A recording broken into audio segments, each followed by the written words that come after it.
Hello दोस्तों। तो मैं हूं आपका मैथ एजुकेटर रोजा भावेश। स्वागत करता हूं आप सभी का आपके इस अमेजिंग से यूट्यूब चैनल में ब्रेन क्विज के, जहां पे आप लोगों को क्लास 9 और 10 के मैथमेटिक्स के हर एक चैप्टर के आज से आपको प्रॉपर एक्सप्लेनेशन मिलेंगे।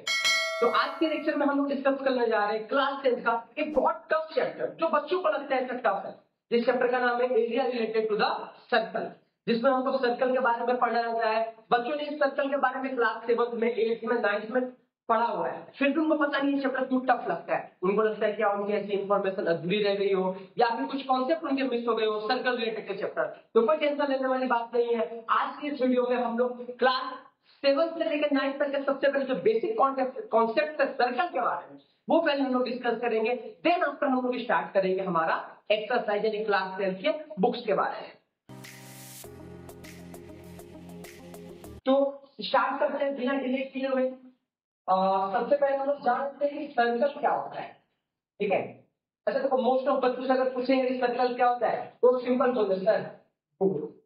ऐसी कोई भी चीज जो गोल होती है उसी को क्या कहा जाता है, circle. But you need a proper explanation. आपको अगर आपसे एग्जाम में पूछ देगा मान लो कि व्हाट इज अ सर्कल, तो आपको प्रॉपर एक्सप्लेनेशन तो चाहिए। आपको उसको प्रॉपर डिफाइन तो लिखनी पड़ेगी कि सर्कल होता क्या है। बेसिकली आप इतना याद रखेंगे कि इसमें हम लोग डीप में लिख पाऊंगा नहीं, आप लोग बस थोड़े बहुत मैं बोल रहा हूँ, आप लोग लिख भी लेंगे, नोटबुक और एक पेन जरूर लेके बैठेंगे।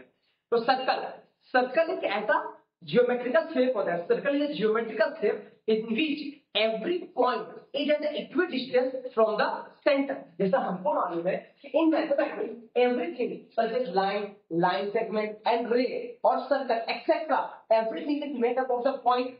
Similarly circle is made up of infinite number of points. Circle is made up of infinite number of points. Circle infinite number of point से मिला हुआ है। तो देखो, एक जो सर्कल का एक पॉइंट होता है जिसको हम बोलते हैं सेंटर, ये जैसे बहुत सारे पॉइंट है, ये जितने भी पॉइंट है ये सारे के सारे पॉइंट, ये जो मैंने पॉइंट बीच में ड्रॉ किया इससे ये इक्वल डिस्टेंस पे है। और जब ये इक्वल डिस्टेंस पे है और जब हम लोग सारे के सारे पॉइंट्स को आपस में क्या करोगे बेटा, अटैच करोगे, आपस में मिला दोगे, तो क्या बन जाएगा हमारा सर्कल। और सर्कल में कौन सा शेप होता है, 2D शेप। 2D यानी 2 डायमेंशनल। और जो बहुत सारे बच्चों को तो इसमें भी डिफरेंस नहीं समझ में आता है कि what is the difference between a circle and a sphere. So in today's lecture I will discuss with you. देखो बेटा, सबसे पहले सर्कल एक 2D शेप होता है, स्फीयर एक 3D शेप होता है। डन। एक पॉइंट और आपको याद रखना जो सबसे इंपॉर्टेंट पॉइंट है, इस सर्कल जो होता है ना, सर्कल का एक फिक्स्ड मिड पॉइंट होता है, बट स्फीयर का कभी फिक्स्ड मिड पॉइंट नहीं होता है। जैसे आप फुटबॉल नचाते हो उंगलियों के ऊपर, तो उंगली जहां पे जाती है वही उसका मिड पॉइंट दिखता है कि नहीं दिखता है। Done. But when you draw a circle, example में आप चूड़ी ले लो, मम्मी की चूड़ी होती है ना, अगर मैं उसको यहाँ पर रख के उसका मिड पॉइंट डालूं, क्या उसका मिड पॉइंट चेंज हो सकता है, क्या नहीं चेंज हो सकता है। So that is the example of a circle. But football, जैसे हम लोग उंगलियों में चाहते, कोई अगर बॉल ले ले, टेनिस का बॉल ले ले, उसको जहां तक टच करोगे वही उसका मिड पॉइंट दिखता है। So that is the example of a sphere. Done? तो आई सर्कल समझ में आ गया। और सर्कल क्या होता है, एक ऐसा शेप, ज्योमेट्रिकल शेप जो इनफाइनाइट नंबर ऑफ पॉइंट से मिलकर क्या होता है, बना होता है। और सारे के सारे कुछ पॉइंट होते हैं, वो एक जो सेंटर का पॉइंट होता है उससे इक्वल डिस्टेंस पे होता है। हम लोग इसको ड्रॉ कर लेते हैं, इसको रफ कर लेते हैं। आपसे सिंपल से समझो कि ये एक सर्कल है, इसके ऊपर बहुत सारे पॉइंट्स हैं। एक जो सर्कल है, इस सर्कल के ऊपर बहुत सारे क्या दिए गए हैं बेटा, पॉइंट्स दिए गए हैं। और ये पॉइंट है, एक सेंटर का पॉइंट है। अगर मैं इस पॉइंट को मानूं ए, ये पॉइंट हो गया मेरा बी, एक और पॉइंट दे देते हैं, मान लो ये हो गया हमारा सी। तो सर्कल से लेके यहाँ तक, सेंटर से लेके यहाँ तक डिस्टेंस कैसी होगी, सेक। चाहे कोई भी पॉइंट ले लो, एक्स वाई जेड, कोई भी पॉइंट ले लो, वो सारे पॉइंट की डिस्टेंस कैसी होगी, सेक। इसी को क्या बोला जाता है, सर्कल। सर्कल हो गया। तो आप लोगों ने सर्कल है तो सर ये कुछ चीज तो जरूर सुनी होगी सर्कल के अंदर क्या होता है इनका, radius. But what is radius, तो जो हम लोगों ने बोला ना कि सर्कल के सेंटर से सर्कल के ऊपर पॉइंट की ये जो डिस्टेंस होती है, इस डिस्टेंस को क्या बोला जाता है, रेडियस। तो देखो डिफाइन करने को कि distance distance of a point, distance of a point from center of a circle। Circle के सेंटर से सर्कल के ऊपर जो भी एक पॉइंट है, distance of a point on the circle, on circle from centre of circle is called radius.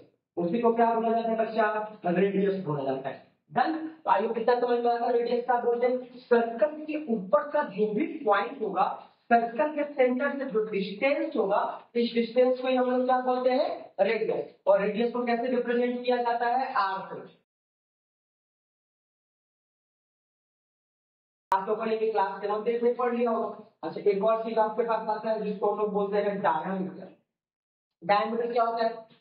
Circle के दो पॉइंट, सर्कल का जो दो पॉइंट होता है, इस दो पॉइंट के बीच में जो लाइन सेगमेंट होती है, उसके डिस्टेंस को कहा जाता है डायमीटर। देखो, तो length of line segment, length of line segment joining two point on the circle. Circle के ऊपर के जो दो पॉइंट होते हैं, उस दो पॉइंट पर जो लाइन ज्वाइन करती है, उसको डायमीटर बोलते हैं। बट एक इंपॉर्टेंट कंडीशन है। बट कंडीशन क्या है? लाइन इज पासिंग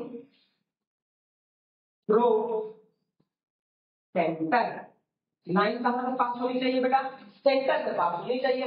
मतलब अगर मैं ये ड्रॉ कर दूं और मैं बोलूं ये डायमीटर है, नहीं है, क्योंकि ये सेंटर से पास हो रही नहीं है। डायमीटर उसी को बोलते हैं, ऐसी लाइन सेगमेंट जो कहां से पास होती है बेटा? सर्कल के सेंटर से पास होती है, उसी को हम लोग क्या बोला जाता है? डायमीटर बोला जाता है। तो सर इसको क्या बोलेंगे? इसको तो रेडियस भी नहीं बोलते क्योंकि सर्कल से डिस्टेंस भी नहीं है। इसको तो डायमीटर भी नहीं बोलते। तो बेटा इसको बोला जाता है कॉर्ड। क्या बोला जाता है? Cord.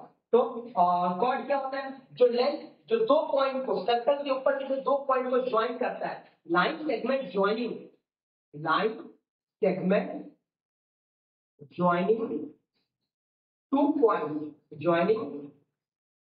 Point on the circle. ऐसी लाइन सेगमेंट जो सर्कल के ऊपर दो पॉइंट को ज्वाइन करती है, उसको क्या बोला जाता है बच्चा? पाटी कॉर्ड बोला जाता है। तो इसका मतलब तो ये भी हो गया कि अगर मैं ये ड्रॉ कर दूं, इसको डायमीटर भी बोल सकते हैं और इसको कॉर्ड भी बोल सकते हैं। बिल्कुल बोल सकते हो। Diameter is the longest chord. ध्यान से सुनना, अगर कोई भी बोले इसका डायमीटर को मैं कॉर्ड बोल सकता हूँ, बिल्कुल बोल सकते हो। और डायमीटर जो होता है वो सबसे लॉन्गेस्ट कॉर्ड होती है। डन। अच्छा, कोई एक चीज ऐसा भी पूछता है ना कि सर्कल कितने पॉइंट से मिलकर बना हुआ होता है, तो आप लोग का एक ही रिप्लाई होगा बेटा कि circle infinite number of point से मिलकर बना होता है। अच्छा sir, circle infinite number of point से मिलकर बना होता है, तो क्या सर्कल के अंदर रेडियस भी इनफाइनाइट होंगे? बिल्कुल इनफाइनाइट होंगे, क्योंकि सर्कल तो बहुत सारे पॉइंट से मिलकर बना होता है। लेकिन क्या रेडियस इनफाइनाइट करने की जरूरत है? क्योंकि सारी की सारी वैल्यू तो सेम ही होगी। जो एक रेडियस की वैल्यू होगी वही दूसरे रेडियस की वैल्यू होगी। इट मींस दैट कि सर्कल के पॉइंट से सर्कल के सेंटर का डिस्टेंस तो सेम ही होने वाला है। डन। चलो, तो आगे कितना चीज क्लियर हो गया होगा? रेडियस, डायमीटर और कॉर्ड। अच्छा, यहाँ पर आपको एक चीज और आनी चाहिए जो शायद आप लोगों को मालूम भी होगी कि जो डायमीटर जो होता है ना, वो रेडियस का डबल होता है। Diameter is the double of the radius. Just suppose that यहाँ पे बेटा मैंने ड्रॉ कर दिया सर्कल, ये हो गया इसका सेंटर, ये पॉइंट है ए, ये है ओ और ये है हमारा बी, जो एकदम सीधी लाइन है। तो देखो, सर्कल के सेंटर से यहाँ तक के डिस्टेंस को मैं रेडियस बोलूंगा कि नहीं बोलूंगा यार? ये सब नो। और सर्कल के ये पॉइंट से ये पॉइंट को मैच करूंगा तो इसको रेडियस बोलूंगा कि नहीं बोलूंगा? Done. It means OA is the radius of a circle और OB is also the radius of a circle. But यहाँ पे ये पॉइंट और ये पॉइंट, ये दोनों अपोजिट पॉइंट है कि नहीं है? सर्कल के ऊपर जो दो पॉइंट को जो सेंटर से पास होती है लाइन, उसको क्या बोला जाता है बेटा? डायमीटर बोला जाता है। तो डायमीटर में क्या दिया गया है? AB। और ये दोनों क्या दिया गया है? रेडियस। तो मैं लिख सकता हूँ, मैं लिख सकता हूँ AB equal to OA plus OB, OA plus OB। और AB is the diameter of circle और OA और OB is the radius of the circle. तो D इक्वल टू क्या निकलेगा हमारा?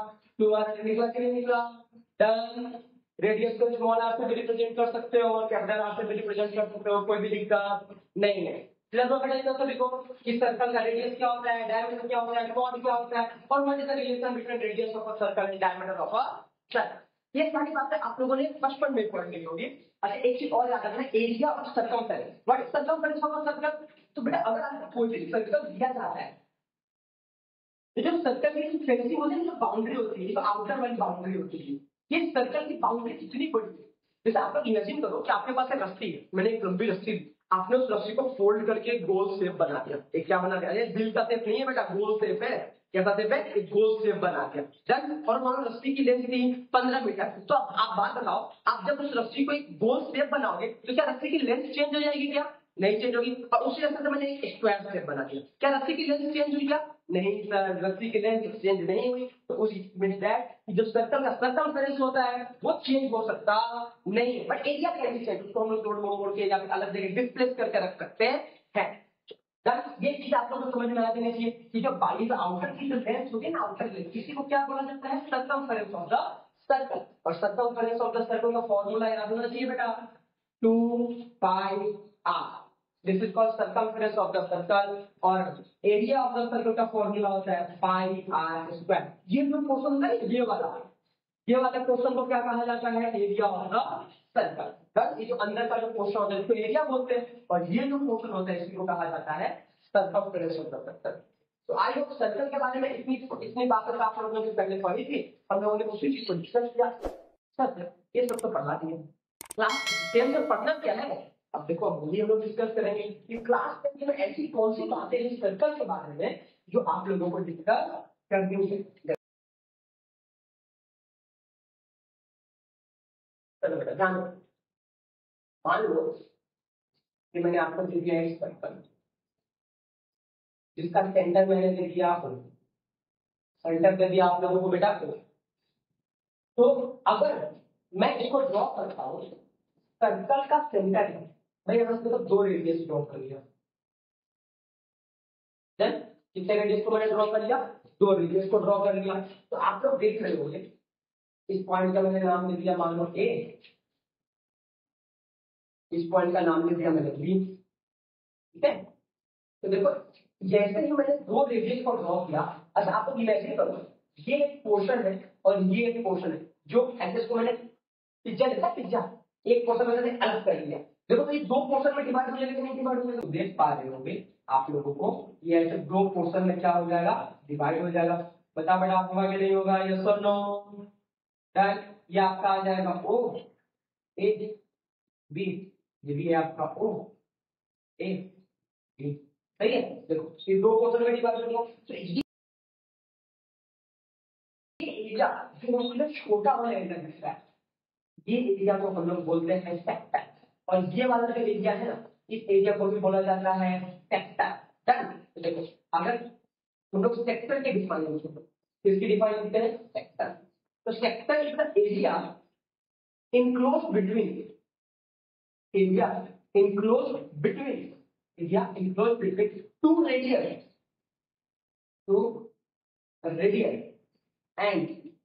and r of a circle। ऐसा area जो 2 radius और एक आर के बीच में आता हो, इस एरिया को क्या बोला जाता है? सेक्टर। अच्छा आप बोलोगे सर तो ये भी तो आ रहा है, देखो यहाँ पे भी 2 रेडियस है, इधर भी 2 रेडियस है और एक आर्क है, यहाँ पे भी 2 रेडियस है और एक आर्क है। बिल्कुल बेटा है। इसको हम लोग बोलेंगे माइनर सेक्टर। क्या बोलेंगे बच्चा? Minor sector. और इसको क्या बोलेंगे? Major sector. सही कि नहीं है? माइनर सेक्टर का मतलब जो एरिया कैसा होता है? छोटा होता है। और मेजर सेक्टर का मतलब क्या हुआ? ऐसा एरिया जो एरिया कैसा होता है बेटा? बड़ा एरिया होता है। बस डन। तो और देखिए इसको बोलेंगे हम लोग माइनर सेक्टर, इसको बोलेंगे हम लोग मेजर सेक्टर।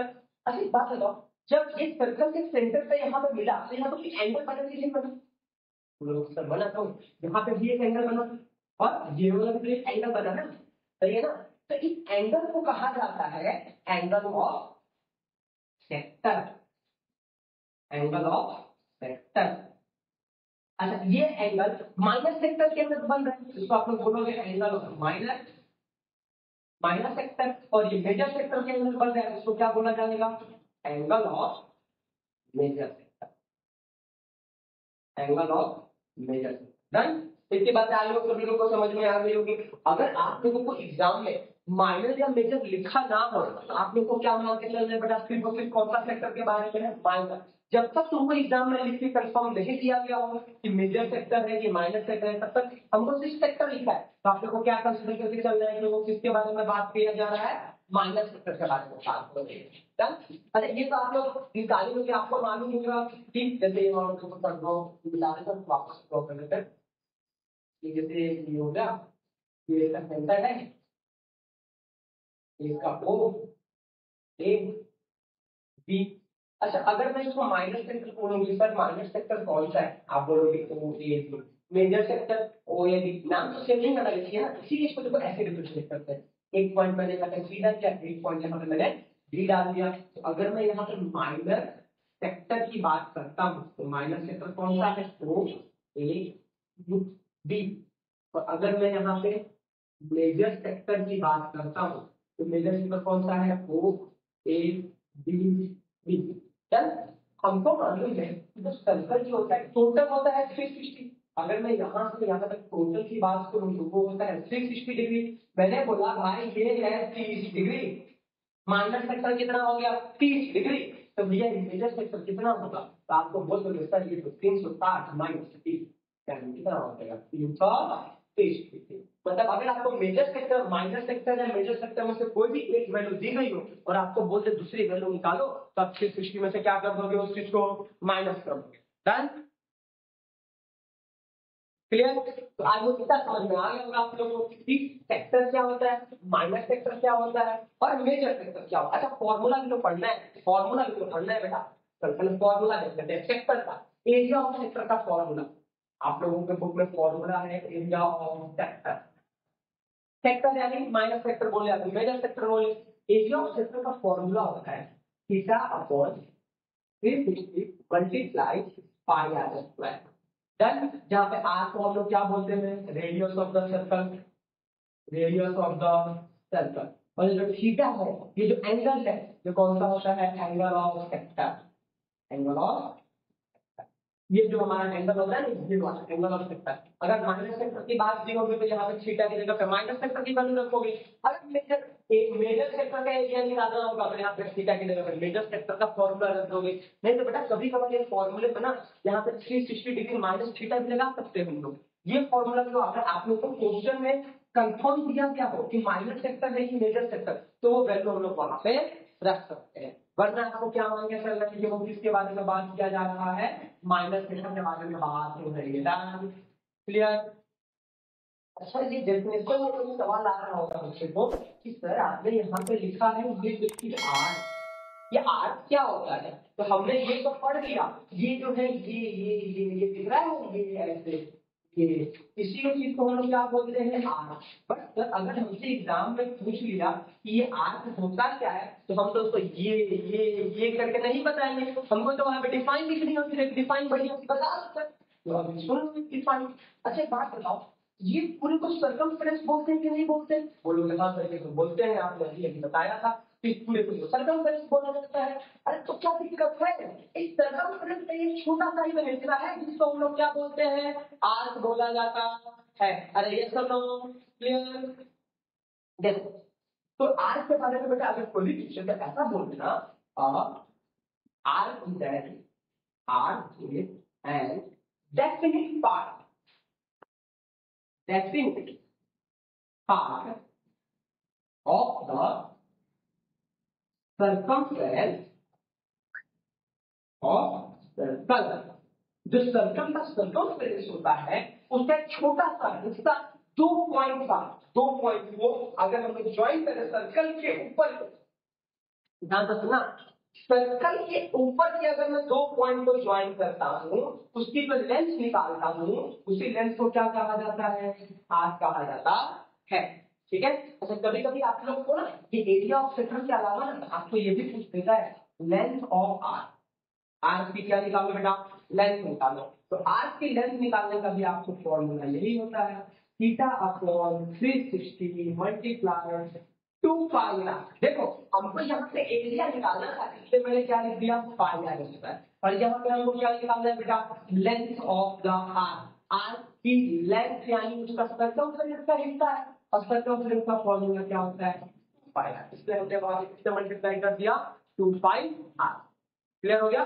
तो आई होप इतना आपको समझ में आया होगा कि माइनस फैक्टर किसको बोलते हैं, मेजर फैक्टर किसको बोलते हैं। अब हम डिस्कस करते हैं हमारे नेक्स्ट टॉपिक के ऊपर जिसका नाम है सेगमेंट। सेगमेंट क्या होता है कोई बात नहीं बेटा, ये भी समझा देंगे, देख ले बस।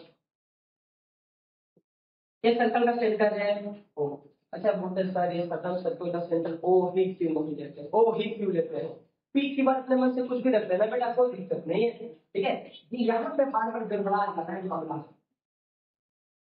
बनना पड़ेगा। अच्छा हमने सब याद करो सेक्टर, व्हाट इज सेक्टर, दो रीजन और आर्क, दो रेडियस और आर्क, इसका बीच का जो एरिया होता था उसी को बोलते थे सेक्टर, के नहीं बोलते थे, बोलते थे सर। तो सेगमेंट क्या होता है, सेगमेंट एक कॉर्ड, क्या बोला बेटा मैंने, कॉर्ड, एक कॉर्ड और एक आर्क, इसके बीच का जो एरिया होगा उसी को क्या कहा जाता है, सेगमेंट। देखो area enclose between, area enclose between the chord and an arc of a circle is called segment। हो गया कि एक chord और एक arc, तो बोलो इसका डिवीजन तो देखो दो पार्ट में डिवाइड कर दिया, एक पार्ट में ऊपर वाला डिवाइड हो गया, एक पार्ट में नीचे वाला डिवाइड हो गया, बिल्कुल सही। तो उसको याद करो, उसका माइनस फैक्टर और मेजर फैक्टर आता था नहीं आता था, उससे यहाँ पे भी आप लोग बोल दोगे कि ये जो एरिया हो गया ये हो गया हमारा माइनर सेगमेंट, माइनर सेगमेंट, और ये जो एरिया हो गया ये हमारा हो गया मेजर। डन हो गया कि नहीं हो गया, सही है ना, ये आपका हो गया माइनर सेगमेंट और ये आपका हो जाएगा मेजर सेगमेंट। अच्छा सर अगर मुझे इसका एरिया निकालने को बोल दे तो मैं एरिया कैसे निकालूंगा, सही है कि नहीं सही है। आपको अगर सेक्टर बोला गया होता तो आपको फॉर्मूला रख लिए होंगे, क्योंकि वहां पे तो बीच में एंगल भी बन रहा था ना, तो बोलोगे सर बात तो बराबर है। अब अगर मुझे इसका एरिया निकालने के लिए बोल दे तो मैं कैसे निकालूंगा। अच्छा बात बताओ भैया, अगर मुझे इसका एरिया निकालना तो पहले इसका नाम दे देते हैं ए बी, यहाँ पे मैंने एक नाम दिया था, मुझे ये वाला एरिया निकालना है, निकालने के लिए तो मैं कहाँ बताओ, एक बात बताओ, ये देखो यहाँ से वो सेक्टर दिख रहा है कि नहीं दिख रहा है, ये पूरा का पूरा सेक्टर दिख रहा है, यानी अगर मैं एरिया ऑफ सेक्टर OACB इसके अंदर से माइनस कर दूं area of triangle OAB, area of triangle OAB, तो बताओ मेरा क्या निकलेगा, area of segment OCB, area of segment OCB निकलेगा कि नहीं निकलेगा। और इस बार तो दिमाग खराब कर दी, इतना इजी था। देखो ये जो है ये मैंने बोल दिया भाई सेक्टर है 30 डिग्री का है, तो सब ये तो तुम निकाल ही लोगे पूरा का पूरा सेक्टर का। ट्रायंगल, अब ये ट्रायंगल के ऊपर डिपेंड करेगा कि एक ट्रायंगल कौन सा ट्रायंगल दिया गया है। इक्विलैटरल ट्रायंगल होगा तो क्या एरिया का फॉर्मूला होता है, नहीं याद होता है बच्चों को, क्लास 6 7 में है, 8 में है, बट बच्चे लर्न नहीं करते, 9th में भी है। आपको याद रखना है कि अगर आपको बेटा इक्विलैटरल ट्रायंगल दिया गया है, कौन सा ट्रायंगल दिया गया है, इक्विलैटरल ट्रायंगल, इसका एरिया का फॉर्मूला लगाओगे √3/4 मल्टीप्लाई साइड का स्क्वायर। अगर आपको राइट एंगल ट्रायंगल दिया गया हो, मतलब यहाँ पे एंगल ऑफ सेक्टर है 90 डिग्री, राइट एंगल ट्रायंगल तो तभी हो पाएगा जब 90 डिग्री बनेगा, तो उसके लिए 1/2 इंटू बेस इंटू हाइट। और अगर कोई दूसरा ट्रायंगल आ जाए तो हेरोस फॉर्मूला तो है ही, हेरोस फॉर्मूला से कोई भी ट्रायंगल का एरिया निकल ही सकता है। डन। तो अगर आपको सेगमेंट का एरिया निकालने के लिए बोले, अगर ये मुझे बोले माइनर सेगमेंट का एरिया निकालो, तो आपके पूरा का पूरा माइनर सेक्टर निकाल लोगे और माइनर सेक्टर के एरिया में से ट्रायंगल के एरिया को माइनस कर दोगे तो सेगमेंट का एरिया निकल जाएगा कि नहीं निकल जाएगा। क्लियर, वो तो हम लोग अभी क्वेश्चन डिस्कस करेंगे। बहुत सारे आपको यहाँ पे पता एक एक क्वेश्चन के टेक्स्ट बुक के एक एक क्वेश्चन का सॉल्यूशन मिलेगा विद फुल एक्सप्लेनेशन। डन।